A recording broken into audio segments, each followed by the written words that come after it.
Well, I think we're going to get things started. I am Reverend Damian Lake. I am your Associate Conference Minister. And if you have not seen me before, you're seeing me now today. But wanted to just go over a couple of things with you before we begin. Of course, this is our conversation and regarding kind of debt and seminary debt and just kind of financial in general. So our guest that's joining us today is Bob Fairbrook, who is a part of the Ernst and Young team and works with the Pension Board of the United Church of Christ to provide financial advisement to our clergy. And so today we are recording this session. And so I'm going to allow or invite Bob to share a little bit about himself here in a second, but just a reminder again that we are recording this so that for later on, folks that want to come back and review the information, or if folks didn't get a chance to see it live, that they have a chance to review it. And so we'll post this video to our YouTube channel for the Missouri Mid-South Conference. So I'm going to turn it over to Bob, and thank you, Bob, for coming on and being with us today. Thanks, Damian. It's a great pleasure to be here, and thank you guys for taking some time to join us. I'll start with a brief introduction about myself, and I'm going to go ahead and date myself. I've already been outdone in this regard in this conversation, but I started in financial planning when gas sold for 75 cents a gallon. Some of you might remember when that was, but for me, it was 1979. And so I've been at this for, about 40 years. And in that career, I like to refer to my financial planning career as 1,000 kitchen tables. And the reason I do that is because that's how we used to do it in the 80s and the 90s. We used to visit people in their homes and sit in the kitchen and talk to them about their finances. And of course, I've done that so many times. And I really have had not just the opportunity to learn from my clients, I've learned from the mistakes that they've made and how those mistakes have come back to haunt them.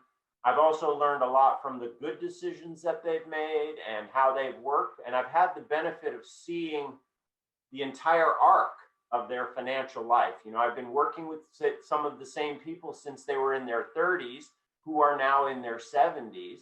And so I've had the opportunity to really see how good financial decisions can improve their general wellness, not just their checkbook, but their general wellness. And so I hope to bring some of that to bear today. In a moment, I'm going to share my slides. And so just a couple of logistics. As Damian said, this video is being recorded and will be made available to anybody who wants to avail themselves of it. And so what we'll have is a broad conversation, and some of the things that we talk about may be very pertinent to you and others may not. Please be patient and understand that we're trying to reach a broad and diverse group of people, even far more than those of us that are online today. So with that in mind, what I'm going to do is I'm going to share my screen, and then we can look together at some of the slides that we'll use in today's workshop. So just a moment, please. Just a second.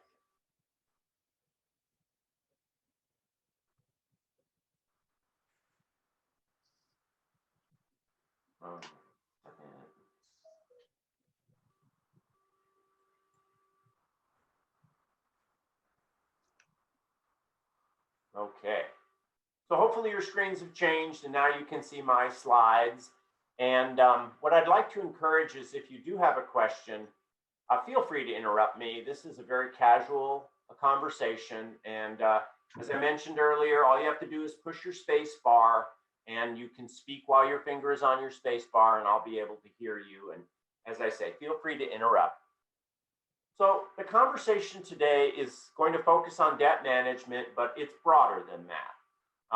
It's really a conversation about financial planning in general, because of course, navigating debt is very complicated and can be very, very difficult for some households. And the more familiar these individuals are with the concepts of financial planning, the better they're going to do at retiring and controlling their debt. So let's dive in. EY is the name of the company that I work for, and EY partners with PBUCC. And here's a quick look at the different resources that we bring with us to this relationship. If you look at the bottom of the slide here, you'll see EY Navigate, which is the name of our program, group learning, and that's what we're doing today. We've got a group seminar, and so we participate in group learning on a regular basis. In the middle, you'll see EY Navigate Digital. Now that's our website, and I will be showing you quite a few pictures of the website, and you guys will get a chance to see all the different information that's available to you online. And then at the top of the slide, you see the EY Navigate Planner line. And the planner line is our telephone service, and we have 100 full-time financial planners that work at EY, specifically to answer the phone and answer questions of employees of PBUCC, just like yourselves. And so they've been very well trained in financial planning and also very well trained in the benefits at PBUCC. So this is a program that is behind everything that I talk about. One thing that we won't do today is I'm not going to be talking about the details of your personal financial lives. Of course, that would not be appropriate, and we don't do that on these workshops, but that's exactly what these planners do. They will talk to you about your life. You can share with them your finances, and together you can work toward effective ways to reach your financial goals. So with that, this is just a reminder that I like to call this kind of a boring slide. Here it says personal action plan. And I think this is the reason that many of you attended today, to be clear. The truth is we all have good intentions. We intend to do this and we intend to do that. And generally speaking, our intentions don't help us very much. It's only the actions that we take. When it comes to finance and planning, it's only the actions that we take that really make that key difference in our lives. So if, as you're listening to me today, something resonates with you and you realize, gosh, I should do that thing that he just talked about, I suggest you write it down. Write it down on a separate piece of paper so that you leave this workshop with a short list of action steps that you promise yourself you're going to do.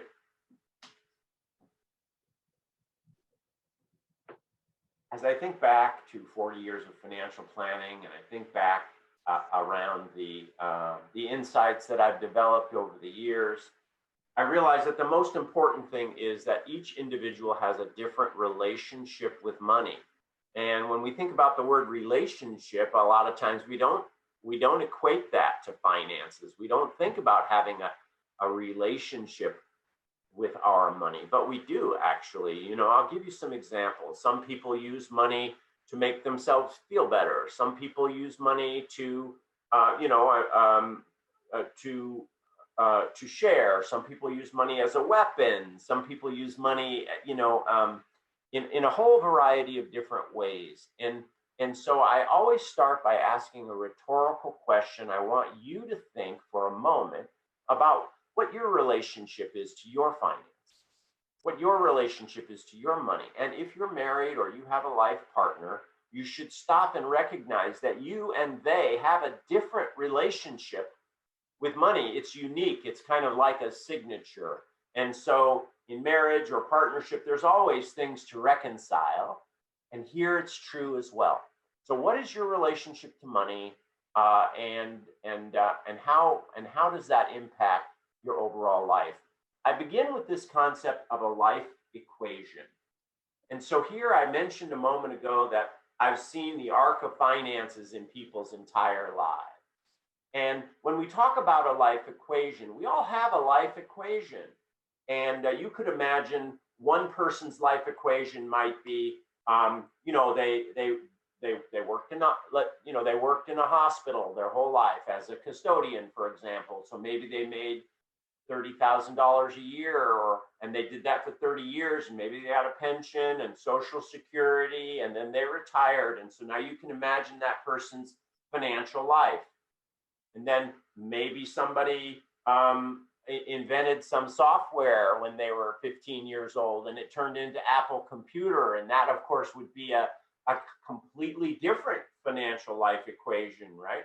So we all have a life equation. And what I want is for us to have what the screen shows right now, what I call a balanced life equation. And what do I mean by a balanced life equation? I mean that we take our personal resources, whatever they are, your salary, your partner's salary, any savings that you may have, and you buy a lifestyle that you can sustain. A lifestyle that allows you to accumulate a nest egg big enough to allow you to keep your lifestyle stable throughout your entire retirement. And if I were to ask you, do you think most Americans have a balanced life equation? I'm not sure what your response would be, but I'm going to tell you that no. In fact, most Americans do not have a balanced life equation. I'll give you a couple of statistics that will support that. Right now in America, 1/3 of all seniors in America have no other income except their Social Security. And the average check in Social Security right now in America is $1,500 a month. So think for a moment about 1/3 of all seniors in this country living on $1,500 a month. Now that is not a balanced life equation. And what we are seeing is people who live in the middle class throughout their careers while they're working. All of a sudden, when they retire, their lifestyle must fall precipitously. And now they're living a much lower lifestyle in retirement because the paycheck is gone. And what we're trying to advocate is that you accumulate a nest egg, retire your debt, and do so in such a way that when you face retirement and your paycheck stops, you don't have to compromise your lifestyle. You can live the same middle-class lifestyle that you had become accustomed to living while you were working. Financial planning in general is about trade-offs. You see, we can't have it all. We're not wealthy like Bill Gates. If we were wealthy like Bill Gates, well, you probably wouldn't have logged into this workshop today. So I'm going to go out on a limb and say, we can't have it all. So what does that imply? And what it implies is that we have to pick and choose. If we can't have it all, what do we care about the most? And somebody might say, well, I care the most that I can retire at the age of 65. That's one example. Okay, if that's your priority, what are you willing to give up today to get that goal? Because if you don't make sacrifices towards your primary goals, if you don't make sacrifices towards your priorities, you will find at the end of your working life that you may not have, in fact, created that balanced life equation. So I like to ask this question because I see this in young people, and I'm sure you will recognize it in society as well. People overemphasize today's enjoyments at the expense of tomorrow's needs. Yeah. So I ask the question, what would it take to balance your life equation? And the most common response that we get to these workshops is, oh gosh, I wish I had heard this 20 years ago. And I understand that. I get that yesterday might have been better than today, but today is better than tomorrow. And it doesn't matter where you are, it's not too late to make important improvements for your future. So we're going to look a little bit at what it would take to balance your life equation. It starts with your goals. What are your goals? What are you trying to achieve? Every household, every individual has very unique goals. And if you were to quantify those goals, if you were to turn those goals into purely financial terms, you would see that those goals all cost different amounts of money. I have one client who said to me many years ago, when I retire, I'm going to buy a fifth wheel trailer and I'm going to travel the Sun Belt in the wintertime and camp out at all the campgrounds. That was his picture of retirement. And that, of course, brings with it one set of financial assumptions. Other people might say, I'd like to have my house paid for. I'd like to own a piece of vacation property. I'd like to be able to travel with $10,000 a year of a travel budget. You see, that's an entirely different life equation. And each one has its own numerical reality. But what we don't want you to do, which is what millions of Americans do, is to slide by default into your future and land wherever the wind blows you. What we do want is for you to do what my client did all those years ago, which is to visualize your plan for retirement and then take an active relationship in bringing it about rather than being passive. Take an active role in making your future turn into reality. EY suggests 3 to 6 months of cash in the bank for emergencies. So what does that mean? Well, gosh, it might, a typical household might need $4,000 a month to pay for all of their costs in their life. And that, so if it's $4,000 a month and you're supposed to have 6 months of that in the bank, well, that's $24,000. EY is saying, gosh, wouldn't it be great if everybody had $24,000 in the bank? And I say, yeah, that would be great. But that's not what's going on out there. I will tell you, most American households have $0. I'll say that again, $0 in their emergency savings account. And so if you have $0 in your emergency savings account, I don't think you should feel bad that you don't have 24,000, but I think it's essential that you accumulate something. So, everybody needs a couple $1,000s in cash. I call it in the vault. It needs to be in the vault, where you don't touch it unless it's really an emergency. Everybody needs a couple $1,000s of emergency cash. And if you don't have it, this should become one of your real big priorities. And of course, I'm not being glib here. I know how difficult it can be, people living paycheck to paycheck. So believe me when I tell you that I understand the stress, but this should be job one. We all need to create an emergency savings account. And if you haven't done it yet, let's put that high on your list of action steps. Save early.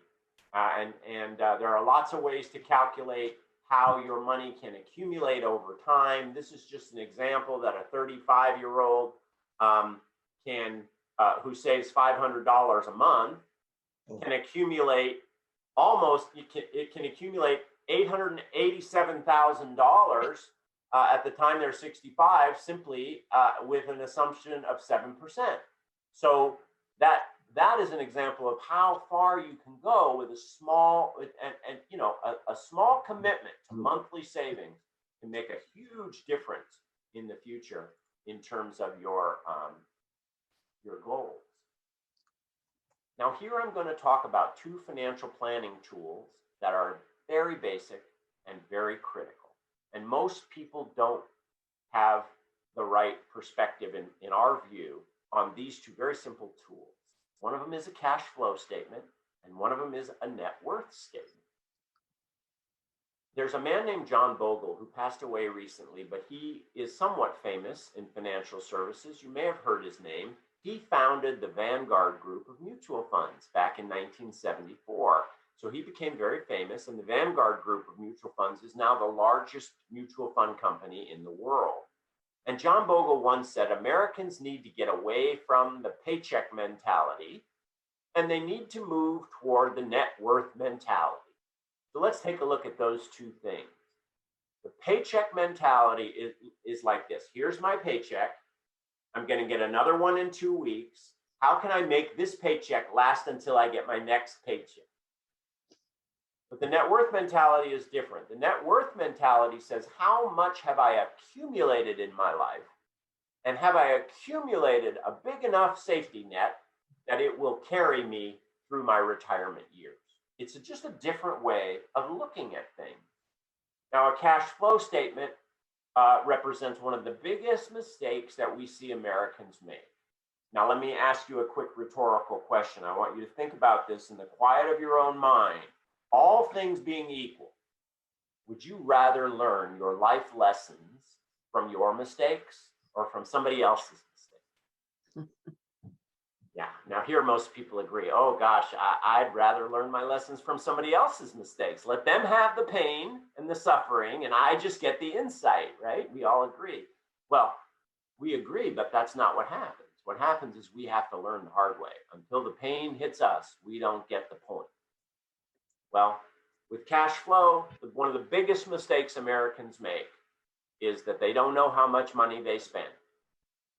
They have a misconception. They think they're spending one number and they're actually spending a larger number. So the cash flow statement is even for people who are non-budgeters. And we have, two basic types when it comes to this sort of financial organization. We have budgeters and non-budgeters, and they rarely go back and forth, and usually it's pretty clear cut. So you will probably already know if you're a budgeter or a non-budgeter. But this works for either personality type. My daughter, my middle daughter, I have 3 kids, and my middle daughter, who's now 40, is definitely a non-budgeter. Take my word for it on this one. In fact, I spawned 2 non-budgeters and 1 budgeter. So she is a non-budgeter, and we were having a financial planning conversation, and I said, so Melanie, what are your goals? And finally, I wore her down, and she told me, oh gosh, I'd like to buy a house. I said, great, we can quantify that. Her worst fear, the last thing she wanted to do is hear from her financial planning father that we could quantify her desire to buy a house. So I said, tell me, Melanie, how much did you spend last month? And Melanie looked at me kind of puzzled, and she said, Dad, I have no idea. I said, of course not. I understand, but you're going to have to know how much you spend next month. You've got to give me 30 days. I just need 30 days. So for the non-budgeters out there, you just have to give me 30 days where you track where every nickel goes.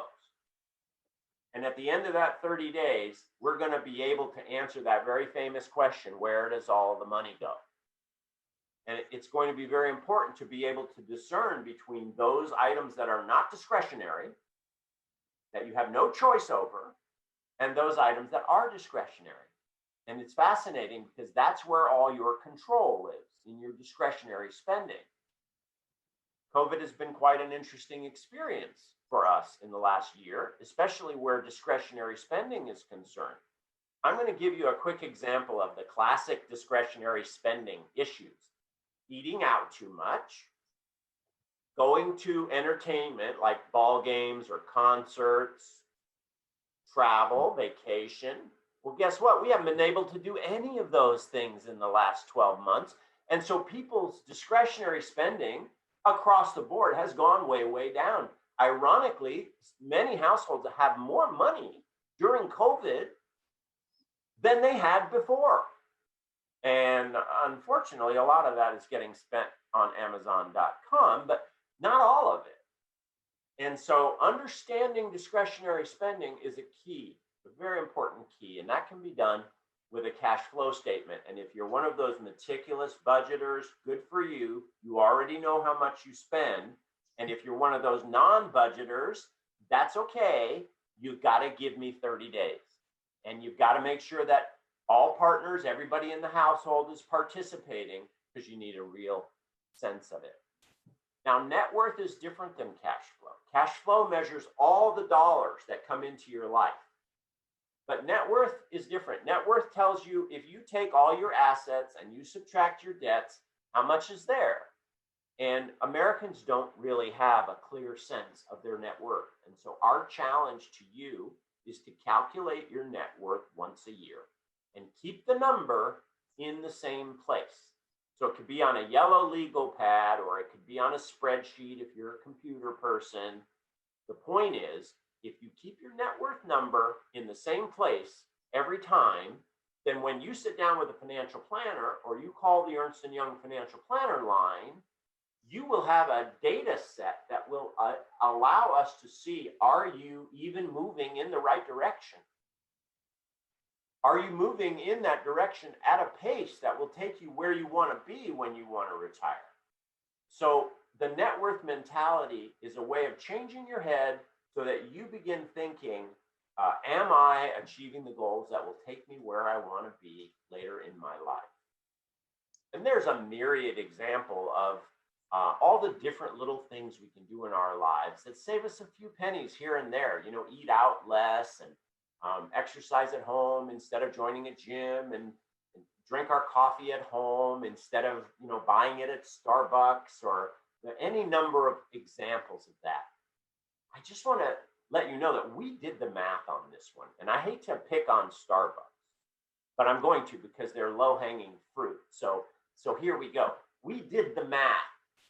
Do you know what a venti caramel macchiato is? You heard of that? Has anybody heard of that?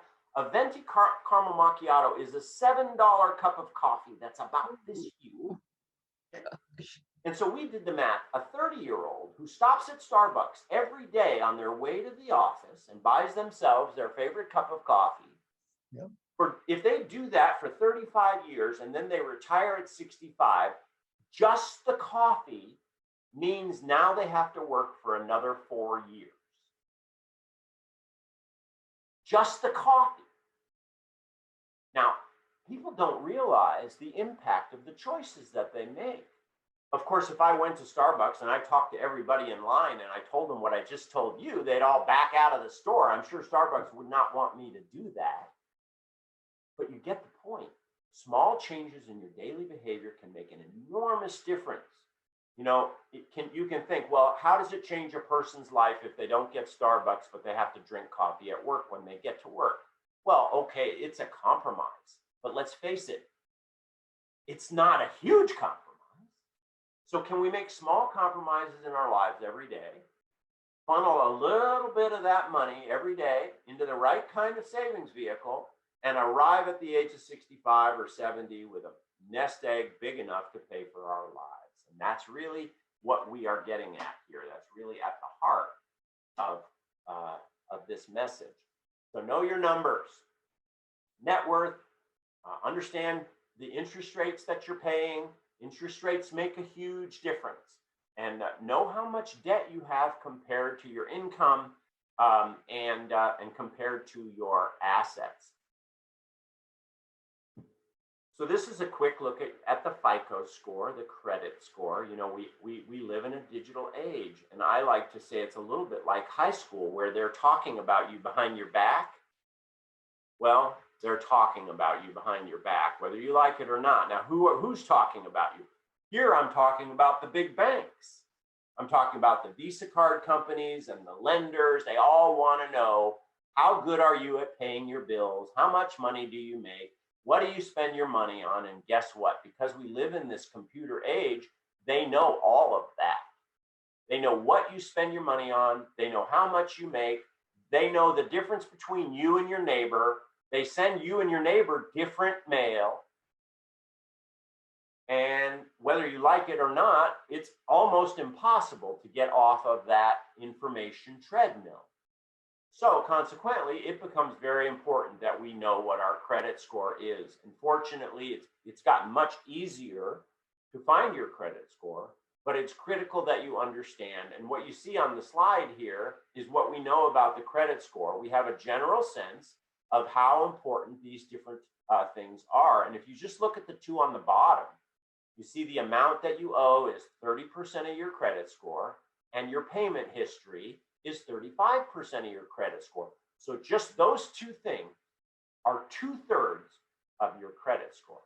So if you pay your bills late, that's an open wound that's going to heal very slowly. So I would begin by saying your payment history is 1/3 of your credit score. Boy, you better pay your bills on time. There is no shortcut here. There's no remedy.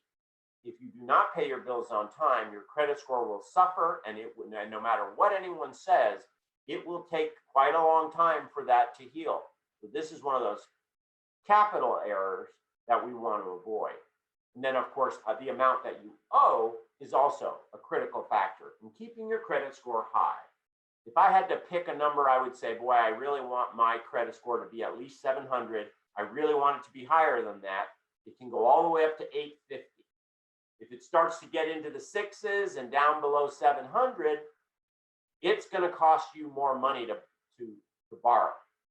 That's fundamentally what's going on here. So we need to keep our credit score pretty solid and we need to keep our eye on it. So we always tell people to go to annualcreditreport.com. That's a website, and on that website, you can get a free credit report every single year. And we encourage people to do that because there are mistakes on 80% of the credit reports in America. So if you think about that for a moment, mistakes on 80% of the credit reports. So when was the last time you looked at yours? Here's a free way to take a look. And we strongly encourage that you look at it, you look at all the accounts and all the things that are referenced in there and make sure that they all belong to you. The most common mistake in credit reporting is that somebody else with the exact same name that you have, maybe they have a different social security number, but somebody with the same name, their information shows up on your credit report, or your information shows up on theirs. So take a look at your credit report and make absolutely certain that it's you and that you recognize all the accounts and so forth. Okay, we're going to shift now to a short conversation on debt management. You know, the consequences of debt are pretty well known. You have to pay interest on your debt, and banks are not on your team. You know that. Banks they're very self-interested. They're not going to protect you, and the fees and the interest charges that you pay, the more trouble you get into, the less compassion these banks have for you. Let's put it to you that way. But on this slide, the most important thing to me that jumps out at me as I age, now I'm 62 years old, is stress. People don't realize how stressful it is to carry debt, but it is very stressful when you're carrying debt and you know you're on a limited income and how am I going to pay my visa off? You know, we guilt trip ourselves, we feel shame and we feel badly. And as I age, I realize that stress is cumulative. And the stresses that I didn't take care of younger in my life can come back and haunt me as I get older. So how can we live as stress-free as possible? And the answer is to get out of the debt cycle. But you know, Americans can't wait. We don't wait for anything. And so there's that big screen TV and we want to have it before March Madness. And I don't have the $1,500 that it costs me to put the TV on the wall, but I have a Visa card and I can put it on that, and it'll only cost me $60 a month, and I can afford that. So that's what I do because I don't want to wait. I throw the TV on the wall and I pay $60 a month, and I have to do that for 32 months. If I do that for 32 months, I have finally paid for the TV that I couldn't afford in the first place. And guess what? I paid $1,900 for a $1,500 TV. So not only could I not afford the TV, but I paid 40% more for it than the person who could afford it. Debt is a bad news scenario, and we have to break ourselves of this habit. There's a variety of ways, you know, to manage your debt, and mostly what you need to do is introspect. Who are you? Why are you using this credit card? Is it to feed your family, or is it to buy Starbucks? And guess what? The credit card companies, they know what you're using it for. So we consider it critical that you take a good, close look at your behaviors. And of course, everybody is different in this particular score. If you happen to get a windfall, a little extra money, for any reason, you might be inclined, if you have debt, you might be inclined to try to use some of that money to pay some of those debts off. And then the question comes up, well, which of those debts should I pay off first? And so here's just 3 different approaches to that question. Which should I pay off first? There's the psychological approach, the financial approach, and the cash flow approach. The psychological approach says pay the smallest balance down so that you can get rid of that account entirely. That's going to make you feel like you've accomplished something. The financial approach, which is my personal favorite, says which of these accounts is charging you the most interest. Whichever account is charging you the most interest, that's the one you should pay. Even if you can't pay it all in full, get as much of that paid off as possible. And then the cash flow approach says which one has the highest monthly payment so that I can lower my monthly obligation. And there's arguments for all of these. my strong favorite is the financial approach because the interest rates that you pay matter a lot. Well, we face a student loan problem in this country. We have for a long time. It's almost impossible to pay for a four-year education, let alone graduate school or seminary, with cash from the bank. We are borrowing money. There are student loan programs that have been available that have gotten people in quite a bit of financial trouble. And so we'll take a quick look at student loan debt. There's no easy answer here. There's no magic bullet. There are some, as you can see on this slide, there are some tax deductions for the interest that you pay on your student loans, and that's helpful. There are income limits, of course. Those tax deductions are really designed for middle America, not designed for the highly paid, but that's, I think, in many ways as it should be. So there are tax deductions for some of that interest, and there are resources like studentaid.gov is a great resource for student loan debt in general. And there are federal loan repayment options as well, depending on your income. Some of them are very income sensitive, and there are ways that you can extend your obligation or defer your obligation to a future date, depending on whether it was undergrad loans or graduate school loans. And you know, right now, as this administration looks closely at student loan debt, it sounds like there's some intention on the part of the federal government to actually offer some relief here. And so that's promising. And if I had student loan debt, I would certainly keep an ear to the ground and hear and listen to what the administration is proposing in terms of reducing or maybe eliminating, in some cases, individual student loans. There are also debt consolidation loans that you can take advantage of with your student loans, ways for you to simplify your monthly payments, consolidate them in such a way that you don't have multiple lenders, and hopefully get a lower interest rate on the total balance. So there are many, many programs out there that can facilitate that. And then in desperate circumstances, in terms of cash flow, there is deference and forbearance. And these are two different ways of temporarily relieving your payment obligations, depending on which loans you have, and definitely worth looking into. Now, on this one, I want to stop and I want to emphasize that the planners, the EY planners, are really quite expert at helping you manage your debt. And this is a really good place to start if you feel you need some support. Call an EY planner, make them familiar with your circumstances, and allow them to weigh in on different ways in which you might get some relief and solve this problem. So with that, I'm going to shift now, have a very short conversation about investing, and then I'm going to spend some time and talk about the services that EY provides, and then I'll have plenty of time for any questions that come up. So first of all, in terms of investing for retirement, I want to break a couple of myths. First of all, I want to acknowledge and share with you that, in my opinion, Wall Street is not on your team. Wall Street is on their team, and you guys are on different teams. You're trying to keep your money, and Wall Street is trying to take it.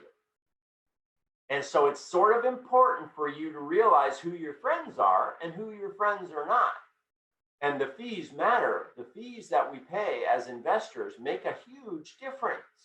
We're very shrewd when we're in the grocery store. We pick between which macaroni and cheese we like the best, and we might take a minute or two to decide. We're so thorough.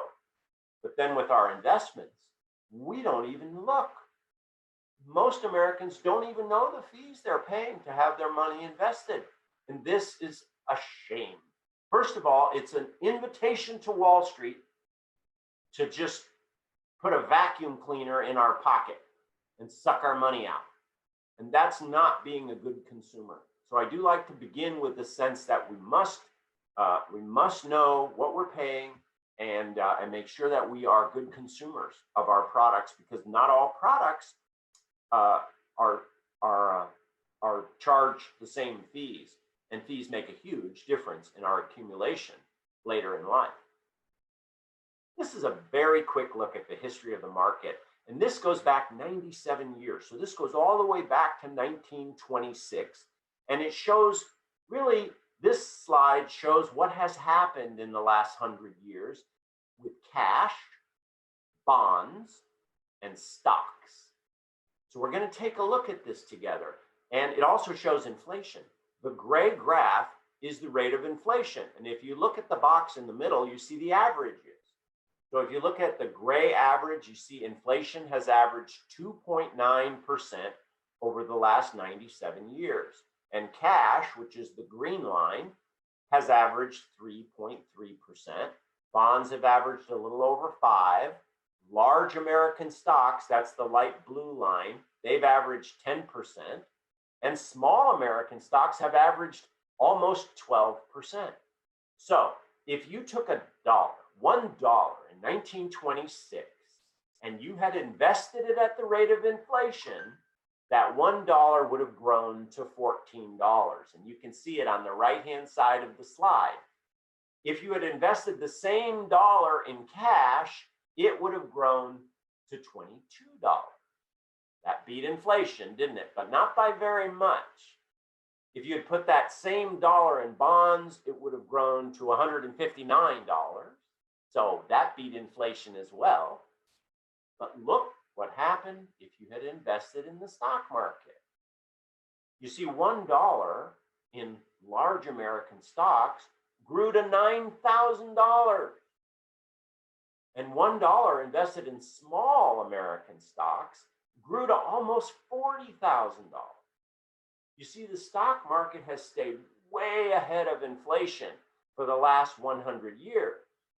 So if you wanted to stay ahead of inflation, we can see that one of the great strategies would have been to put some money in the stock market and leave it alone. Now, the stock market's not the only thing that did this well. If you had bought a house in 1926, boy, it would have inflated almost as much as the stock market inflated. So real estate is another example of an investment that really beat inflation. So beating inflation is important, because if you don't beat inflation, then your money's actually shrinking.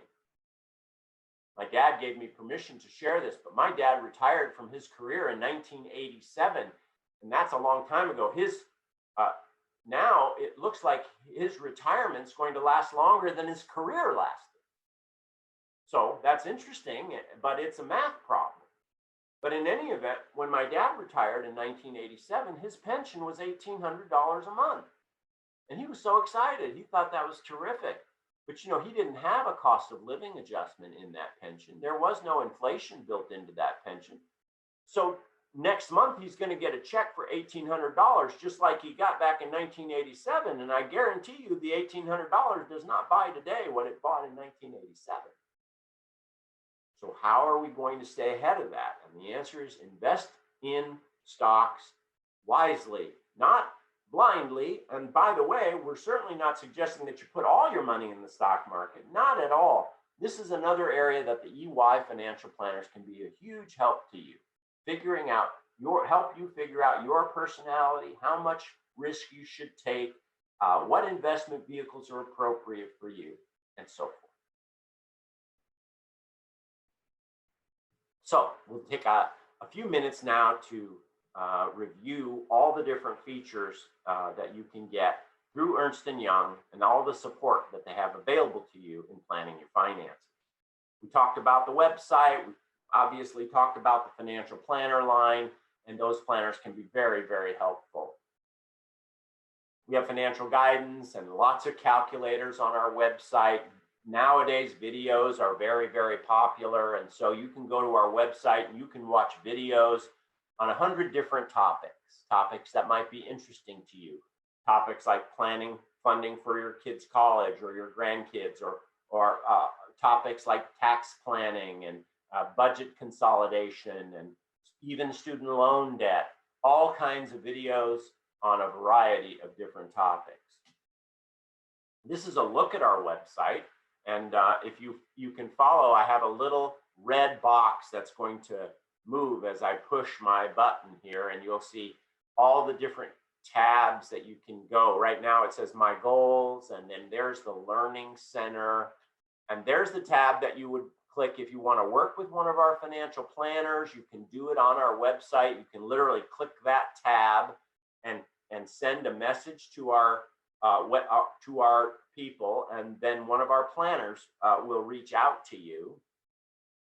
Look, there's a suggested topic. It happens to be health insurance on this particular example. You can get a lot of information on health insurance, and we have featured content every month that changes, and then this website becomes highly personalized based on your usage, and so it can summarize your goals and help you look at all the different strategies that you need to move forward in your financial life.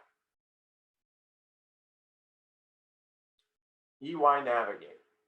Here's a look at a calculator that's in our website, and this calculator tells you how long your nest egg will last based on different assumptions. So if you retired at the age of 65 and you had a $200,000 nest egg and you wanted to ask how much of that could I spend, you could go to this calculator, and I don't know if you can see it, but there are what we call sliders, these little round circles, and you can slide the age at which you retire. You can move it to the right or to the left.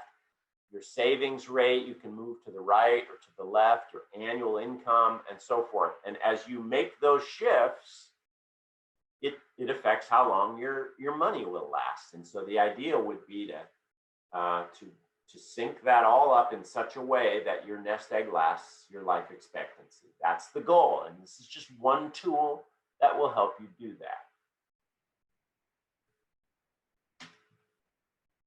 And there are those sliders that I was talking about. Another example in the Learning Center, this is life events. We have major life events: getting married, starting a family, saving for college, elder care, going back to school, natural disasters, a lot of different life events. And what do they mean in terms of finances, and who are our resources? So a lot of specific information. And here's a look at all the videos that we have. Videos on disability insurance and the Affordable Care Act, and how you will meet your financial planner, and managing your credit score, by example, right? So terrific videos that can really help educate and move you forward in your life. Some webinars. We do monthly webinars on a variety of topics. These are no charge to those of you that have access to the website, and you can watch them at your convenience. This is just a look at the schedule of our webinars. So here we are in April. In April, there was a webinar on your financial literacy, and in May, there's a webinar on saving for college, and in June, it's the buyer's guide to buying a home. So wouldn't it be great if you could plug into these on a monthly basis, or maybe there's 3 of them a year that you are interested in. Take a look at the calendar and try to participate. And now here's an overview of the financial planner line. There's the phone number, and all the different things that the EY planners can do. You will talk to the same planner every time you call, and that's really important because you'll develop a relationship with these planners, and every subsequent conversation will build on the last one. These are objective, entirely confidential. They do not cost you anything, paid for by PVUCC, and there's a whole variety of financial planning topics that you can talk to these planners about on the phone at your convenience. So working with a planner, as I showed you, there's a link on our website that you can click. Of course, you will schedule your subsequent meetings. The first one might be the first time you click in, but all subsequent meetings, because you're working with the same people and those people are meeting many, many other people, you do have to schedule those phone calls, and you can't just assume that that individual will be available whenever you want them, but it's easy to schedule and they're very accommodating. And here's an example of some questions that you could ask your planners for retirement planning. How much should I be saving right now to reach my goal?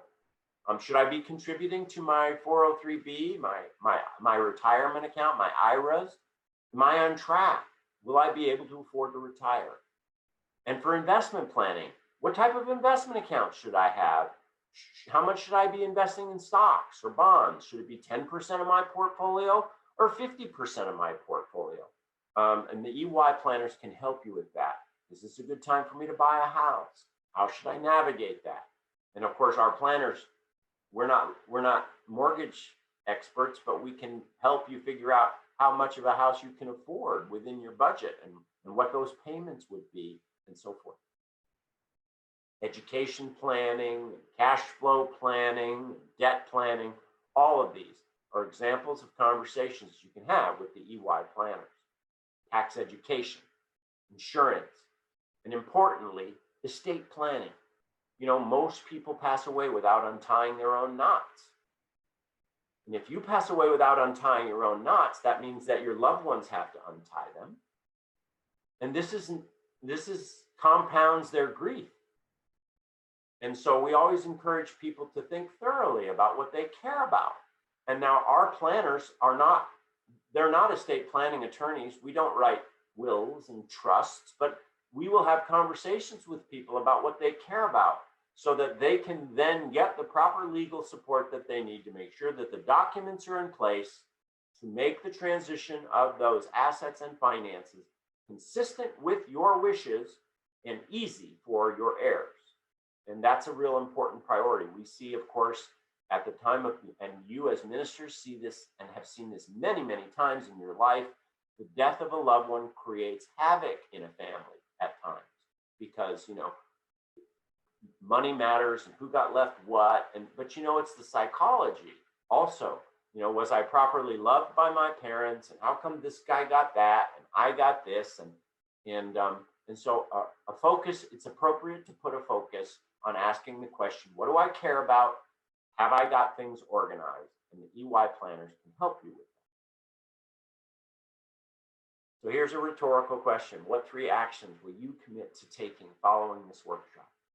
Talk about your goals, gather your financial information, maintain an emergency fund, review your credit score, save early, have the insurance talk with your loved ones, and ensure your wishes are followed with proper estate planning documentation. So you can download the EY Navigate app, or you can call the financial planner line, whichever appeals to you the most. So with that, that ends my formal comments on this topic. We've got plenty of time for questions. And of course, because a lot of people will log into this later and watch this video later, you may not have a lot of questions, but I'm perfectly happy to take any if there are. So with that, I'll break for any questions that you may have.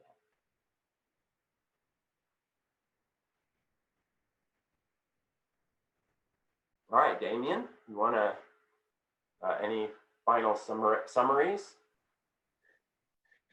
Oh, Bob, can we stop sharing the screen for a minute just so we can get everybody? Thank you. Just in case so I can see them all. Some folks might have that, so, but thank you.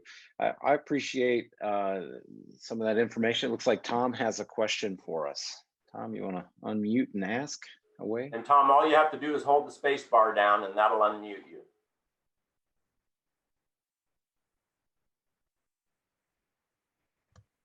Okay, can you hear me?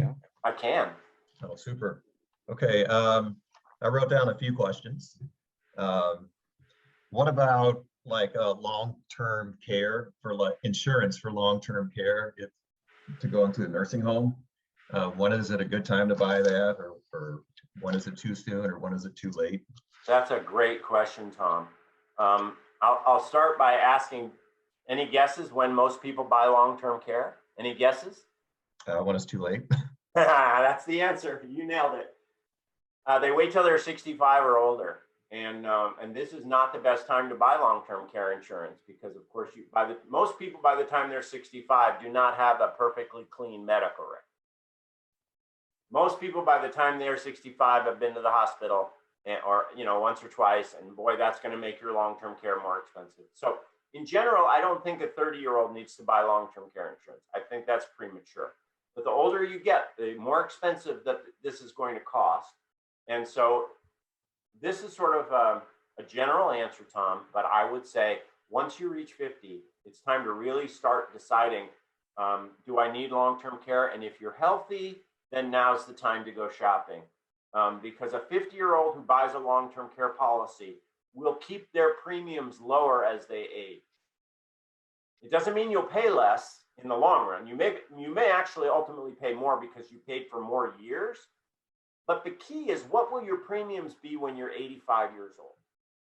Because if you waited until you were 65, by the time you're 85, many households can no longer afford those premiums.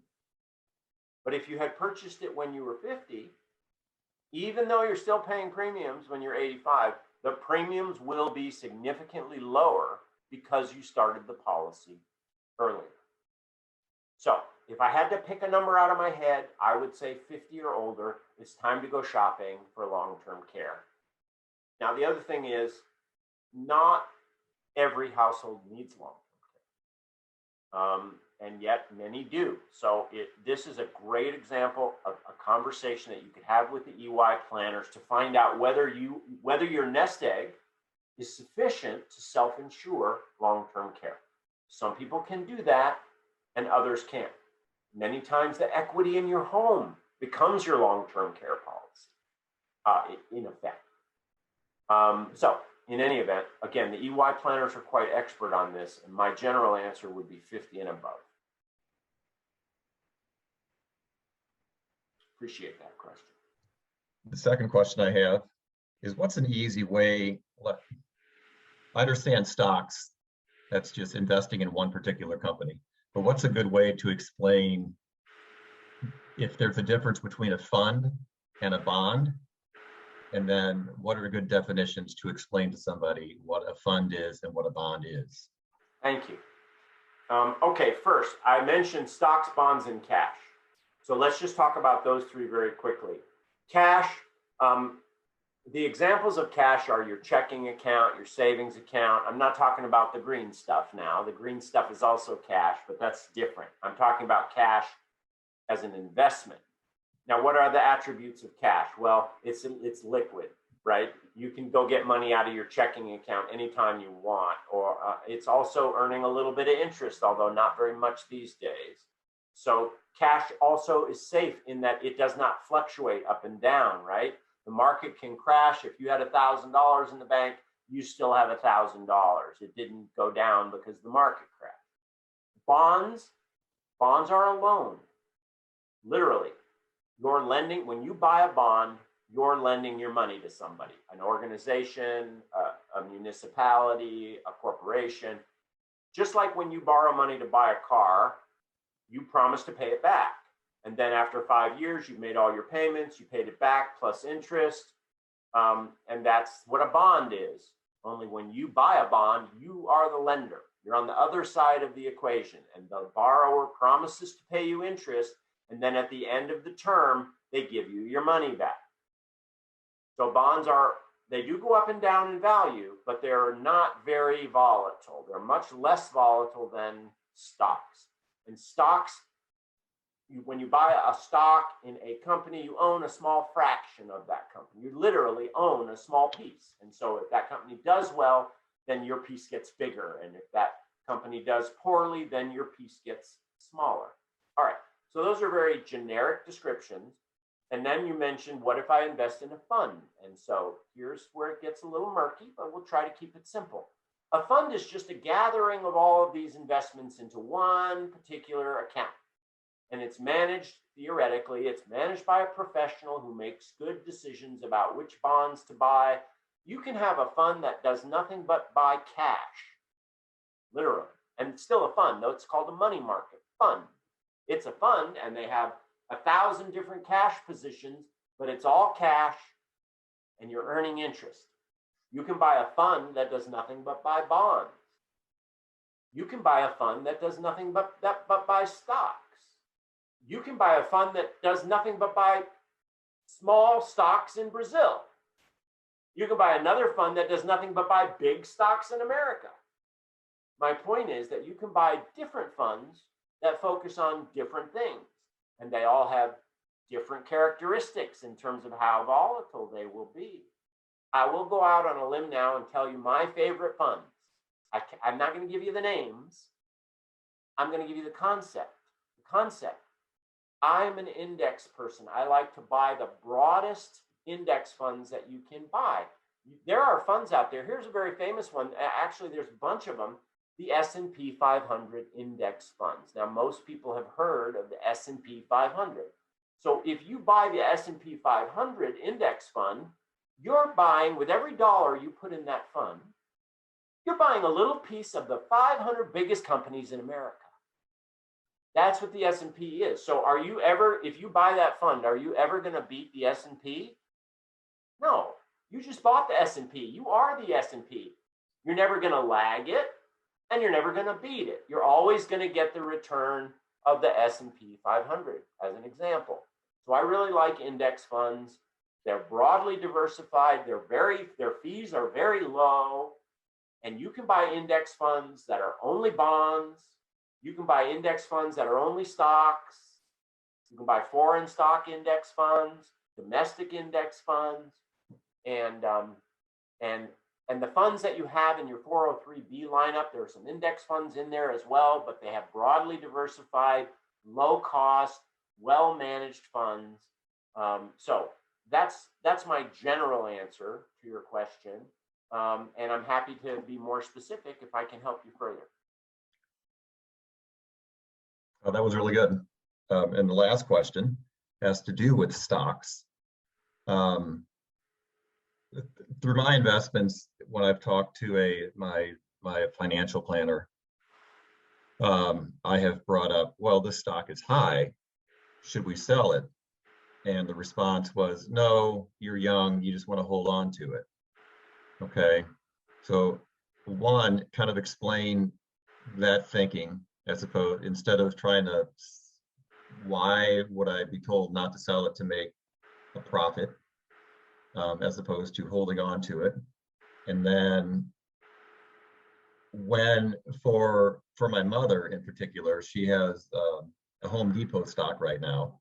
And I suggested that she sell it because it's extremely high. And she doesn't quite want to do that. She thinks her argument is that it's making her money as opposed to selling it and putting it into a fund. So what could you do to help me convince her if it's a good idea or not? First, don't try to convince her too hard. Let her make her own mind up. Make sure she's well in. Let her make her own mind up. Don't push too hard with an agenda to get her to choose. That's my first concept. But let me address something that's critical. One of the big mistakes that we see in investment portfolios is there's an over-concentration in one company. You see, if you invest in one company, and I don't care what company you pick, Home Depot, what if the CEO of Home Depot tomorrow gets caught in some terrible scandal, right? Now that's unpredictable, right? There's no way to protect yourself from that, but you've got all your money put in this one place and now something bad happens. You're gonna get burned and there was nothing you can do about it. Now let's compare that to the S&P 500, which by the way, Home Depot is one of the 500 companies in the S&P 500.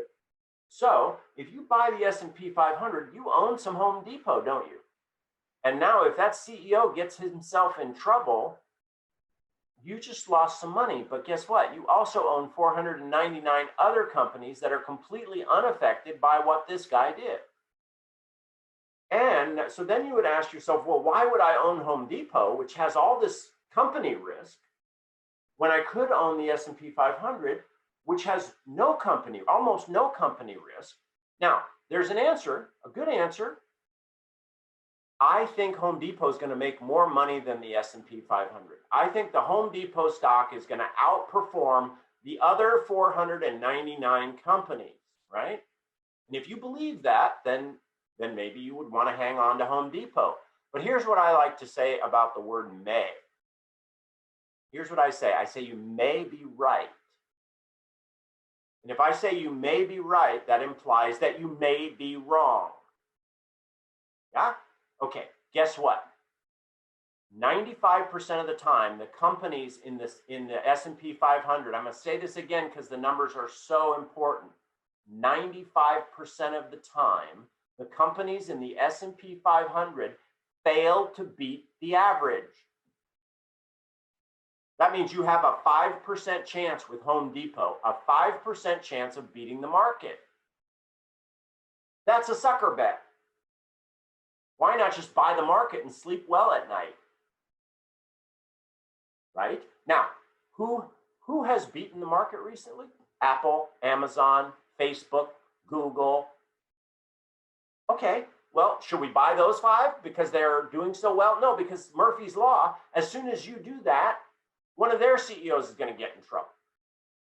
Or they're going to make some strategic mistake in the marketplace. And so I say, let's get out of that game entirely. Buy the market and let the market do. You saw the stock market numbers that I just showed you. Those are generic. That's the whole world economy. That has averaged 10% a year. If you average 10% a year, would you be happy? Boy, you better bet. You better bet you would be. So buy the market, sleep well at night, keep it simple. Keep your fees down. That's my mantra. Thank you, Bob. The only time I hold individual stocks in my portfolio, if you looked at my IRA, I'm 62, I've been a financial planner for 40 years. If you looked at my IRA right now, you would see 90% of it is invested in broad-based index funds, and 10% of it is invested in little individual stocks because I'm recreating. I'm playing around, I'm gambling. That's what it is. It's gambling. The 90% that I have in the broad-based index funds, I don't perceive that as gambling. I perceive that as prudent management, long-term management. But the individual stocks that I have, I'm just guessing. Who knows? I may be right, I may be wrong. And by the way, I've been doing it for 30 years and I failed to beat the market. And I'm a financial planner, not that I'm a particularly good one, but you get the idea, right?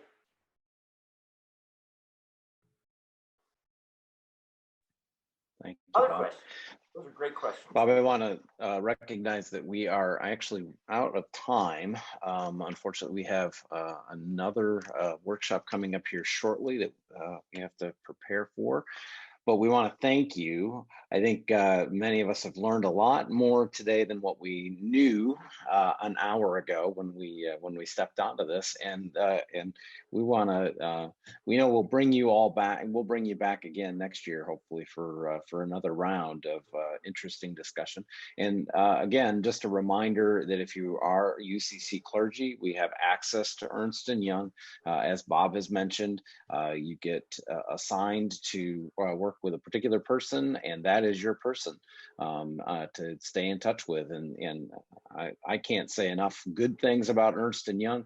I have friends that work there as well, and but they've been a good help and resource for me personally as a pastor. So that's great things. So again, thank you, Bob. Appreciate all of this wonderful information and for your valuable time today. We will take it with us, and again, we'll be posting this out onto our YouTube channel for the Missouri Mid-South Conference so that others can get some of that great advice that you gave to us today. So thank you again. Good, my great pleasure. Thanks everybody for attending. Bob, Damien, thank you guys. You bet. All right, bye now.